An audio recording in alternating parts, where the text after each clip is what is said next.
중동 전쟁이 끝날 기미가 안 보이죠? 전쟁만 끝나면 반도체주 다시 오르겠지, 다시 고점 찍겠지 기대하셨던 분들 점점 지쳐가실 겁니다. 근데 지금 반도체 시장의 위기, 중동 전쟁 하나로만 설명이 안 되는 상황이 됐어요. 생각보다 문제가 커져버렸습니다. 이 전쟁이 반도체 시장을 건드리는 경로가 총 3개예요. 유가 하나만 보고 계셨다면 나머지 2개를 모르고 투자 판단을 하고 계신 겁니다. 지금부터 그 3가지 경로를 정확히 짚어드리고 기업들이 어떻게 버티고 있는지, 그리고 반도체주 밸류가 회복될 시점을 가늠할 수 있는 기준이 무엇인지까지 말씀드리겠습니다. 따라오세요. 먼저 첫 번째 경로입니다. 카타르 얘기를 해야 해요. 3월 21일에 라이칭더 대만 대통령이 직접 한 말이 있어요. 우리 LNG 카타르에서 33.7% 들여온다고요. 대만은 전기 만드는 원료의 절반 가까이를 천연가스, LNG에 의존하는데 그 천연가스의 3분의 1 넘게가 카타르산입니다. 그리고 TSMC는 대만 전체 전력의 약 10%를 혼자 씁니다. 즉 카타르 가스 공급이 흔들리면 대만 전력망이 흔들리고 TSMC 공장이 직접 영향을 받는 구조예요. 그런데 이게 대만만의 얘기가 아닙니다. 우리나라는 헬륨을 카타르에서 64.7% 수입합니다. 헬륨은 반도체 장비 내부를 채우고 공정오염을 막는 핵심 소재예요. 삼성, SK하이닉스 모두 여기서 가져옵니다. 결국 대만은 반도체 공장을 돌리는 전기가, 한국은 반도체 공정에 쓰이는 소재가 동시에 같은 지역에 묶여 있는 겁니다. 그 카타르 북부 핵심 생산단지인 라스 라판에서 지금 이란 전쟁 여파로 생산에 차질이 생기고 있거든요. 다만 지금 당장 삼성, SK하이닉스 공장이 멈추는 상황은 아닙니다. 두 회사 모두 헬륨 공급처를 다변화하고 재고를 확보했다고 밝혔어요. 근데 여기서 중요한 게 있어요. 헬륨은 액체 상태로 45일 안에 배송이 안 되면 그냥 증발합니다. 라스 라판이 멈춘 게 3월 2일이에요. 지금 3월 말이니까 벌써 한 달이 지났습니다. 전문가들은 2주를 넘기면 공급망 재조정이 불가피하다고 했는데 그 시점도 이미 지났어요.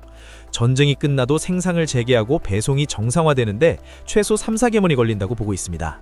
지금 버티고 있는 건 맞는데 시계는 이미 돌아가고 있는 겁니다. 두 번째 경로입니다. 3월 18일 미국 연준이 금리를 3.50%에서 3.75%로 동결했습니다. 올해 초까지만 해도 시장은 올해 2번은 금리를 내려줄 거라고 봤어요. 근데 그게 어떻게 됐냐면 선물 시장에서 올해 금리 인하가 단 한 번도 없을 확률이 52%를 넘었습니다. 처음으로 과반수를 넘긴 겁니다. 왜 이게 기술주 주가랑 연결되냐면 기술주 주가는 미래 수익을 현재 가치로 땡겨서 계산하는 구조거든요. 금리가 낮을수록 미래 수익의 현재 가치가 높아지고 금리 인하 기대가 클수록 주가가 먼저 오릅니다. 그 반대도 성립해요. 기대했던 인하가 사라지면 주가는 내려가는 압력을 받습니다. 실제로 3월 29일 기준으로 마이크로소프트는 연초 대비 24% 내렸고 메타는 17%, 알파벳은 10% 내렸습니다. 이미 시장에서 현실화되고 있는 숫자들입니다. 그리고 미국 금리 인하가 없으면 한국 증시에 좋을 게 없다는 건 다들 아시죠? 삼성전자, SK하이닉스도 예외가 아닙니다. 세 번째 경로입니다. 중동 전쟁이 터지기 전부터 이미 반도체 시장 위에 올라앉아 있던 악재예요. 미국과 중국 사이에 끼인 한국 반도체 얘기입니다. 트럼프 정부는 지금도 첨단 반도체와 장비의 대중 수출을 계속 조이고 있어요. 삼성전자와 SK하이닉스는 중국 공장에 장비를 들여오려면 매번 미국 정부 허가를 받아야 하는 구조입니다. 올해 초에 미국이 한시적으로 승인을 내줬지만 이게 언제 다시 막힐지 모르는 상황이에요. 중국도 가만히 있지 않습니다. 반도체 공정에 쓰이는 히토리와 핵심 소재 수출을 카드로 들고 맞대응하고 있어요. 한국은 미국 편에 서면 중국 시장과 소재 공급이 흔들리고 중국 편에 서면 미국 규제가 강해지는 구조입니다. 어느 쪽도 선택할 수 없어요. 관세도 변수입니다. 트럼프 정부가 반도체 관련 관세를 언제, 어떤 방식으로 다시 꺼낼지 예측이 안 되는 상황이에요.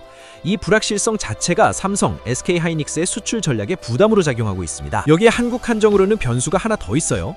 삼성전자 노조가 쟁의 투표에서 93% 찬성으로 쟁의권을 확보했고 5월 21일부터 약 18일간 총파업을 예고한 상태예요. 파업 참여 예정 인원의 60% 이상이 HBM을 담당하는 메모리 사업부 소속입니다. 업계에서는 파업이 현실화될 경우 영업이익 손실이 최대 9조 원에 달할 수 있다는 얘기가 나오고 있어요.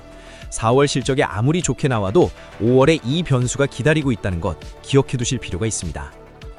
정리해드리겠습니다. 이란 전쟁으로 시작해 여러 악재들이 반도체 시장을 건드리는 경로 모두 보셨죠? 첫째, 에너지와 소재가 동시에 카타르에 묶여있다. 둘째, 금리 인하 기대가 후퇴하면서 기술주 주가 눌림이 이어지고 있다. 셋째, 지정학적 리스크가 여전히 실재한다. 이처럼 악재가 겹쳐있는 건 맞습니다. 그런데 기업들도 가만히 있지는 않아요. 삼성전자는 공정에서 배출된 헬륨을 회수해서 다시 쓰는 재사용 시스템을 일부 라인에 이미 적용했고 전체 라인으로 확대하는 작업을 진행 중입니다. SK하이닉스는 카타르 의존도를 낮추기 위해 미국 등 대체 공급처 확보에 속도를 내고 있어요. 정부도 움직이고 있습니다. 산업통상자원부가 중동 의존도가 높은 반도체 핵심 소재 14개 품목을 집중 점검하면서 대체 입수인을 지원하고 있습니다. 헬륨 부족이 심화되면 기업들이 수익성이 낮은 제품 생산 비중을 줄이고 HBM 같은 고부가 가치 제품의 헬륨을 우선 배분하는 방식으로 대응할 가능성도 있어요. 그러면 반도체 투자 타이밍을 어떻게 볼 것이냐? 지금 시장이 주목하는 체크포인트는 3가지입니다. 4월 초에 나오는 삼성전자 잠정 실적, 그리고 4월 중하순 빅테크 실적 발표에서 AI 투자 지속 의지를 얼마나 구체적으로 확인해 주느냐, 마지막으로 이란 전쟁이 종전 협상 쪽으로 방향을 트느냐입니다. 이 3가지 중 하나라도 긍정적인 신호가 나오면 반도체주는 빠르게 반응할 수 있어요. 반대로 3가지가 동시에 불확실한 채로 5월로 넘어가면 삼성 파업 변수까지 겹치는 겁니다. 지금은 포지션을 잡는 타이밍이 아니라 이 3가지 신호를 확인하면서 진입 시점을 재는 구간입니다. 서두르지 마시고 4월을 지켜봅시다. 반친자였습니다.